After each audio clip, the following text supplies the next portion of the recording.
Welcome back to the channel, you curd nerds. Today in our episode of the Pilot's Handbook of Aeronautical Knowledge in plain English. I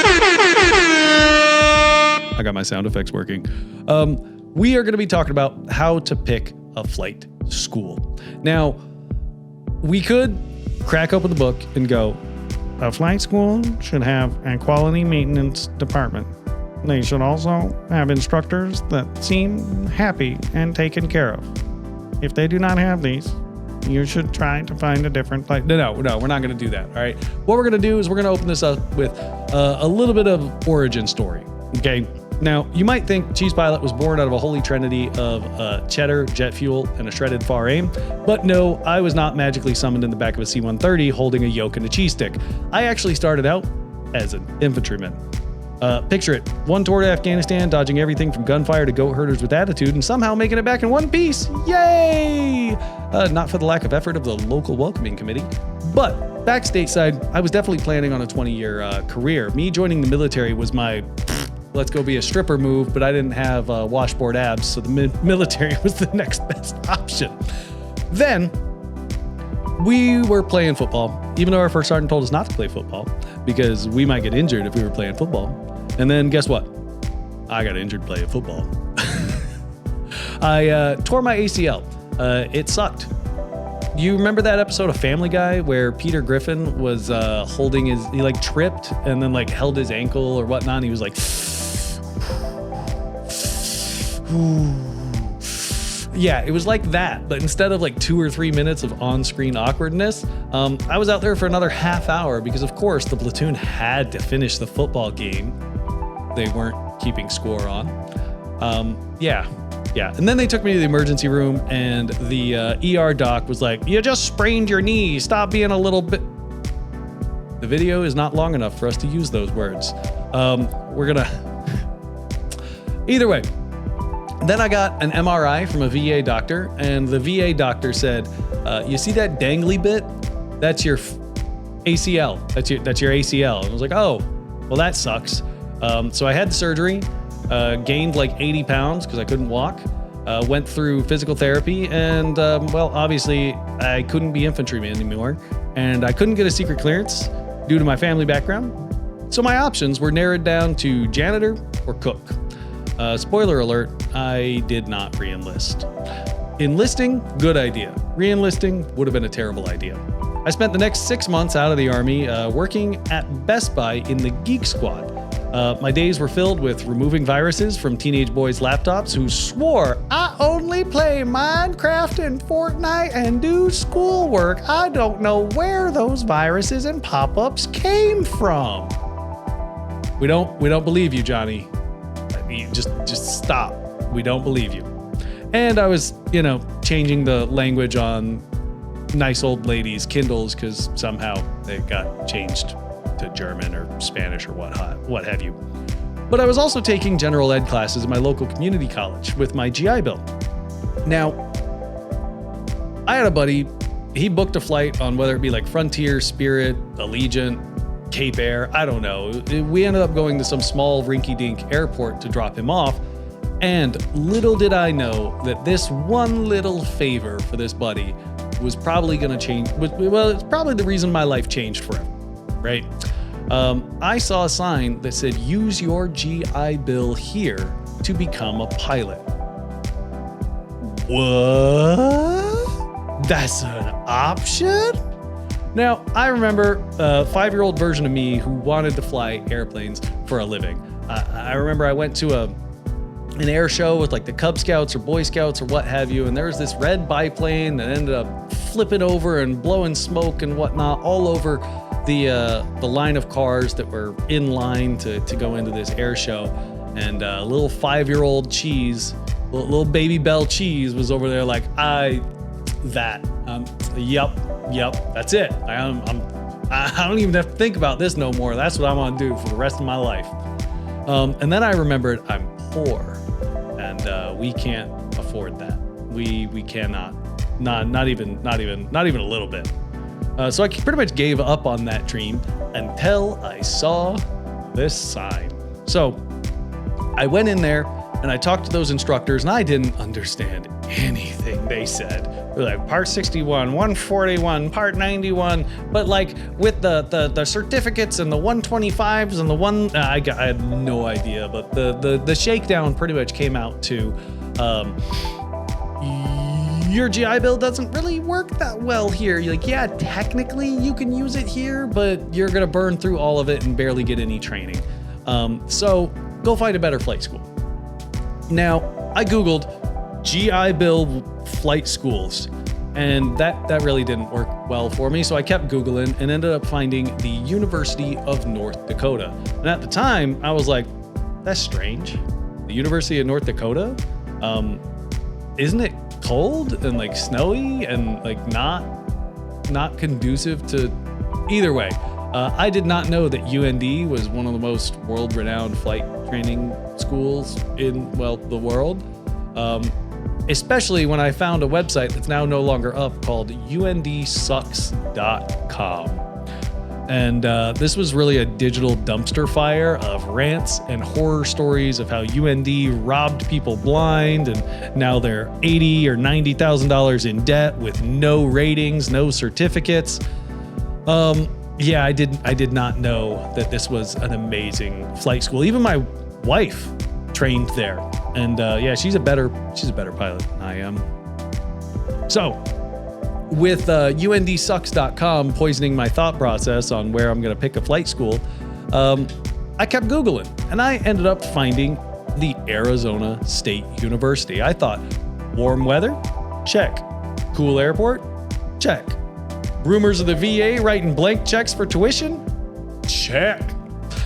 So I loaded up my Hyundai Accent, not on a trailer, but in the back of a U-Haul. Do not do this. Do not. All right. I sold all of my stuff, and I got a U-Haul and drove my Hyundai Accent into the back of the U-Haul, and then packed any stuff I still had around my Hyundai Accent, ratchet strapped it to the don't do it, okay? Don't. Just get the trailer, okay? But I drove all the way from New York to Arizona, and I was so excited. I was going to be a pilot. I finally found my school. My GI Bill was going to do it, right? And then I get down there, get all registered and everything, and then all the veterans all of a sudden get an email saying, hey, we need to have a meeting in this lecture hall about your flight training. Please show up at this time. And I was like, oh, that's odd. But what do I know? Let's go check this out. And they effectively told us that our GI Bill was no longer good for flight training at Arizona State University because apparently there was a flight school in Utah that charged $500,000 for a private pilot certificate to the VA. And the VA went, that's odd. That seems a little overpriced. So let's call UND and see how much their private pilot certificates are. So they called UND and they're like, hey, UND, what's up, bro? And they're like, what's up? What's up, VA? And the VA said, hey, man, how much is your flight training? And UND's like, yo, it's about 120 to 140. Why? What's up? And the VA is like, oh, no big reason or nothing. So it's like 120 to 140 for private pilot. And UND's like, nah, that's the whole bachelor's degree. Who's charging 120 to 140 for private pilot? And the VA went, oh, we fucked up. So the hammer dropped after that. The VA went out to all of the flight schools and said, hey, like, this blank check thing ain't working out. All right, we need you to do what UND is doing. And what UND effectively does is they build an average of what it takes for most students to finish that rating, and that's what they bill the VA. And that's all the VA will pay, is the average of what it takes for students to finish that rating.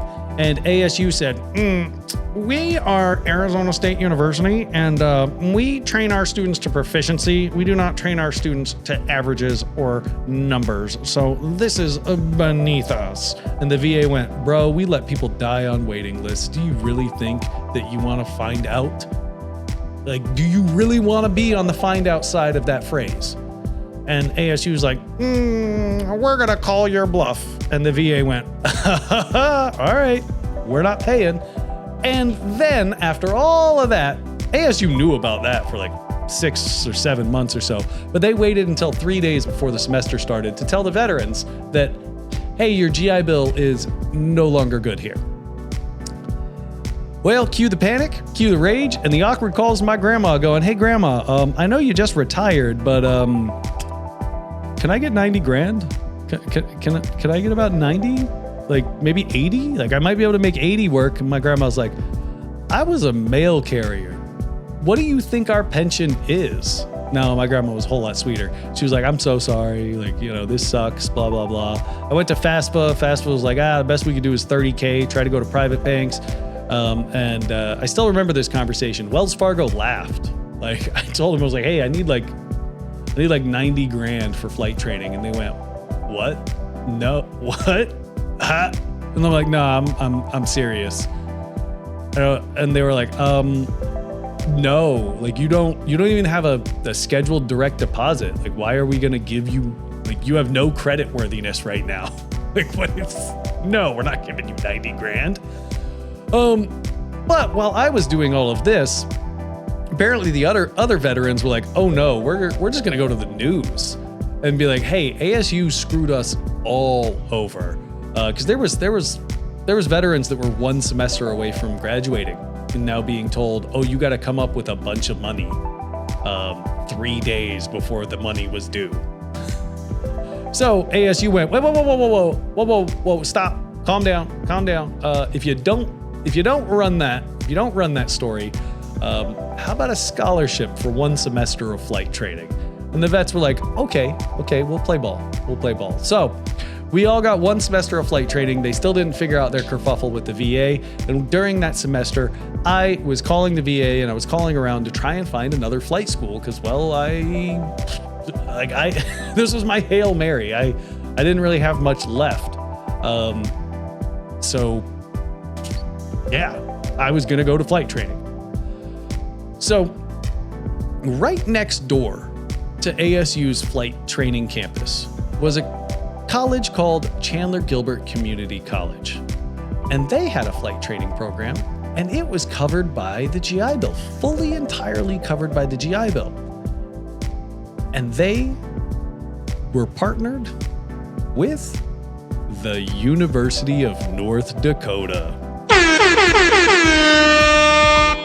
So even though I had completely written off UND because of UNDsucks.com, now I was about to go to UND, and when I say night and day, it is like night on the backside of the moon and day like on the surface of the sun change between ASU's partnership with ATP and Chandler Gilbert Community College's partnership with UND Aerospace Foundation. This flight school is amazing, and I recommend it to anybody and everybody.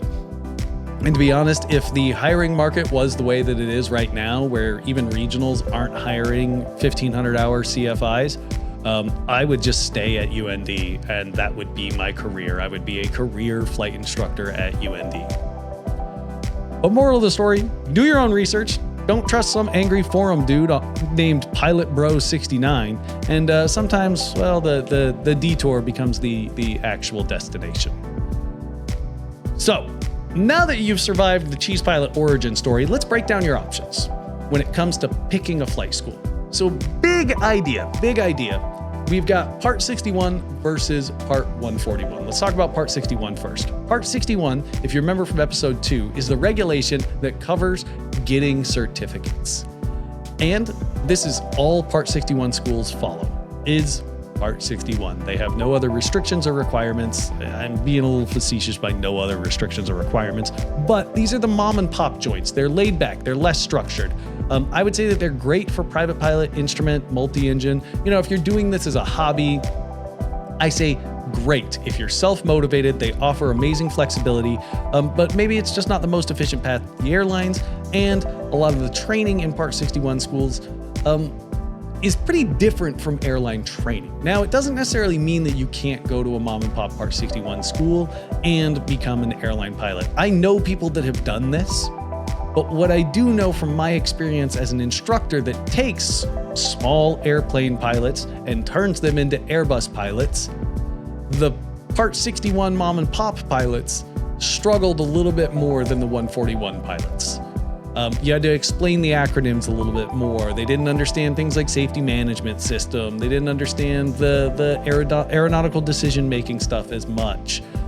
They had less experience when it came to approaches and arrivals and what have you. So Part 61 doesn't necessarily mean that you're never going to be an airline pilot. I'm just stating from my experience as an instructor that I've taken those pilots and turned them into airline pilots.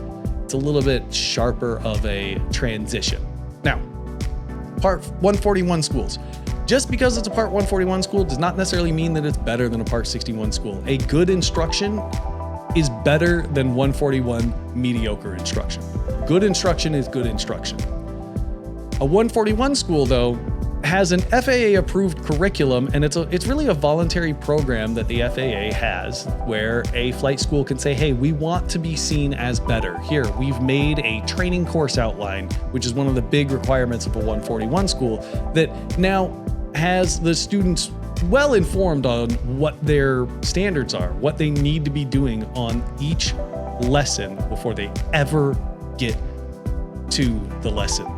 Now, they also need to have things like safety management programs. They also, there's a whole lot that goes into it. And if you really want to dig into it, you can go read Part 141, but we're not opening up a flight school right now. We're really just learning what's the difference between a Part 61 and a Part 141 school. So Part 61, laid back, less structure, might be a sharp transition to airline training. Part 141, a lot of the big Part 141 schools model their training after airline training. So when you go from your Part 141 school to Republic, to Mesa, to SkyWest, to Envoy, PSA, Piedmont, Endeavor, etc., it's not going to be as sharp of a transition because they've modeled all of the training off of their training model.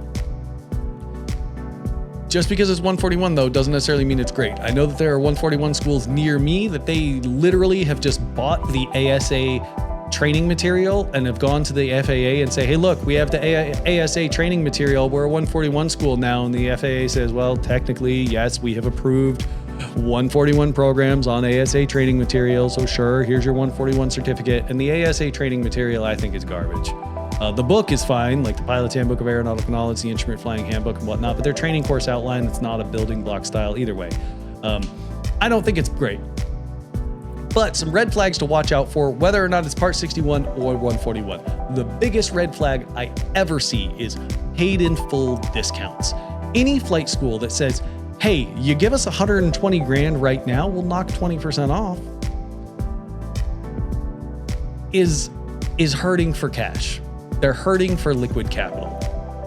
Sure, if it's ATP, I know ATP technically has some paid in full discounts that they might not anymore at the time of this recording, but I've seen them.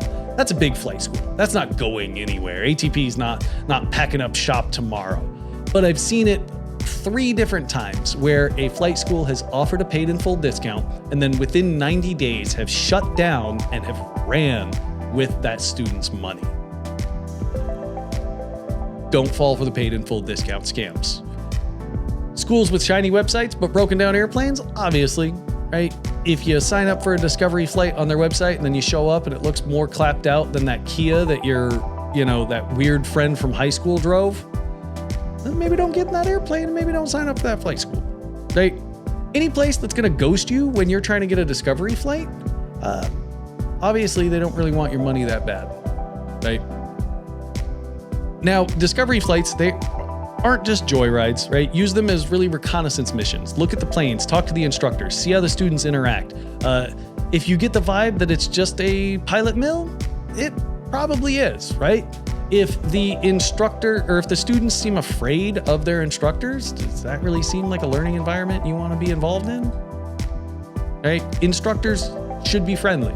The students should be able to be friendly with their instructors. They shouldn't be afraid of their instructors. Now, you don't necessarily need a big flight school. Sometimes you just need to find the right instructor. I know I offer freelance instruction in people's personal airplanes. I'm not affiliated with a big flight school at this point in time. But if you are looking for a flight instructor, how to find a good one. A good one should understand how you learn and not just talk at you. I know here in these videos, I'm obviously just talking at you because, well, I don't know who's watching it. Hopefully it works for you, right? They should also train in scenarios and not just check boxes. I've seen old flight instructors, I've seen new flight instructors go out and say, hey, we're going to do stalls today, and never talk about why we're doing stalls. Never talk about the principles at play. They're just like, hey, today we're going to learn how to do a stall and how to recover from a stall. But never explain that, well, we're doing stalls so that we can practice getting the aircraft to its least controllable airspeed right over the runway, because that's what we need to do when we go to land. A good instructor should also be humble, patient, and open to questions. An instructor should not behave as if they are God's gift to aviation. An instructor should always be ready to listen to feedback from their student. Sure, not every student's the smartest cookie in the box or the sharpest crayon in the box, I don't know. But they should at the very least be humble and open to constructive criticism. They should be patient. Not every student learns at the same rate. I have had students that have gotten their private pilot certificate in 35.6 hours. I have also had students that have taken 3 years to get their private pilot certificate. Be patient. They should also be open to questions. They should be willing to talk about their failures. They should be willing to talk about their stumbles. They should be willing to admit when they weren't perfect. They should also help you become self-aware and self-evaluative in flight. As you get closer and closer to the end of your training, to the end of whatever certificate you're working on, the instructor should be getting to the point where they're asking, well, how do you think that went? How do you think you're doing? Evaluate that last maneuver. Do you think that this is a good cross country? Do you think that that was a good decision? Because they need to help you set the groundwork for making these decisions when the instructor isn't in the airplane. I know I've had students that they refused to make a decision without my input. And at a certain point, I had to scoop my seat away from the controls and just go, look, I can't reach the controls. It's up to you. Now, of course, this student had like 70 hours. They had already soloed and whatnot. So I knew they were fine, but they kept deferring to me saying, hey, what do we need to do? What do we need to do? What do we need to do? And I'm just like, nope, it's all you, my dude. It's all you. They should also know when they're not the right fit, right? And be happy to help you find an instructor that is. I know as an instructor, I have fired myself once. I fired a number of students because they refused to, be safe. They refused to learn to be safe. They were also like just kind of terrible people. But as an instructor, I have been willing to fire myself because I recognized that me and my student weren't meshing. I recognized that my teaching style wasn't the best for that student. I know I can have a lot of energy sometimes. I can be really excited, big old air horns and And some people just don't like big old air horns. I think I've got applause here too. Oh no, it's a rim shot. But some people just don't jive well with that.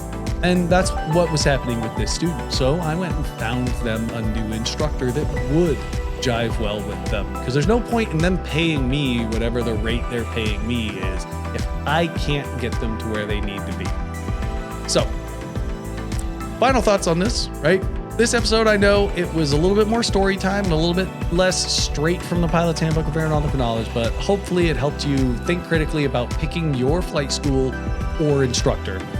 Whether you're just hopping into this world of aviation or looking for the next steps. Remember, you're the customer, you deserve quality, and don't settle.